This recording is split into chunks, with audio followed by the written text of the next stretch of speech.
He everyone, నేను ఈ వీడియోలో కెనరా బ్యాంక్ స్టాక్ యొక్క technical analysis, trend analysis, support and resistance, అదేవిధంగా టార్గెట్స్ గురించి క్లియర్గా అండ్ సింపుల్ వేలో ఎక్స్ప్లెయిన్ అయితే చేస్తాను. మీలో ఎవరైనా ఈ స్టాక్లో స్వింగ్ ట్రేడింగ్ కనుక చేస్తే లేదా లాంగ్ టర్మ్ హోల్డ్ కనుక చేస్తే వాటి యొక్క టార్గెట్స్ అండ్ స్టాప్ లాసెస్ గురించి కూడా క్లియర్గా ఎక్స్ప్లెయిన్ అయితే చేస్తాను.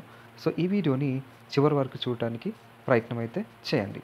సో ఇక స్టాక్లో కనుక వెళ్తే ఈ స్టాక్ యొక్క రీసెంట్ ప్రైస్ యాక్షన్, అదేవిధంగా చార్ట్ ప్యాటర్న్ కనుక క్లియర్గా అబ్జర్వ్ చేస్తే ఈ స్టాక్ అయితే షార్ట్ టర్మ్ వ్యూలో లైక్ పాస్ట్ 3 months నుంచి అయితే సైడ్ వేస్ మూమెంటంలో కనిపిస్తుంది.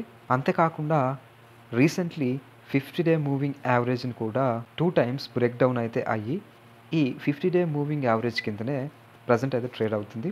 It means stock is experiencing some short term weakness are fluctuation with in a specific range.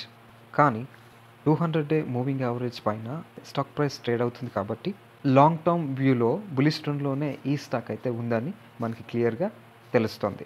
So ఫైనల్గా ఈ స్టాక్ యొక్క సపోర్ట్స్, రెసిస్టెన్స్, అదేవిధంగా టార్గెట్స్ గురించి చెప్పాలంటే ఇందులో 2 సపోర్ట్స్ లెవెల్స్, 2 రెసిస్టెన్స్ లెవెల్స్ అయితే చెప్తాను. అంతేకాకుండా ప్రజెంట్ మార్కెట్ కండిషన్లో ఈ స్టాక్లో ఎంట్రీ అవ్వచ్చా లేదా అనేది కూడా నేను మీకు చెప్తాను.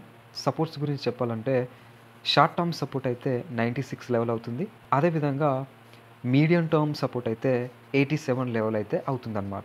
షార్ట్ టర్మ్ టార్గెట్ అయితే మనకి 128 లెవెల్ అవుతుంది. అదేవిధంగా మీడియం టర్మ్ టార్గెట్ అయితే 163 లెవెల్ అయితే అవుతుందన్నమాట. సో ఇవి ఈ స్టాక్ యొక్క సపోర్ట్స్, రెసిస్టెన్స్, అదేవిధంగా స్టాప్ లాస్ అండ్ టార్గెట్స్ అనమాట. ప్రజెంట్ ఉన్నటువంటి మార్కెట్ కండిషన్లో ఈ స్టాక్లో ఎంట్రీ తీసుకోవచ్చా అంటే ఎస్, డెఫినెట్లీ. ఈ స్టాక్ ప్రైస్ అయితే 110 అండ్ 128 ఈ రేంజ్లో ఎప్పుడైతే ఈ స్టాక్ ప్రైస్ మూమెంట్ ఉంటుందో ఎప్పుడైనా కూడా మీరు ఎంట్రీ అయితే తీసుకోవచ్చు.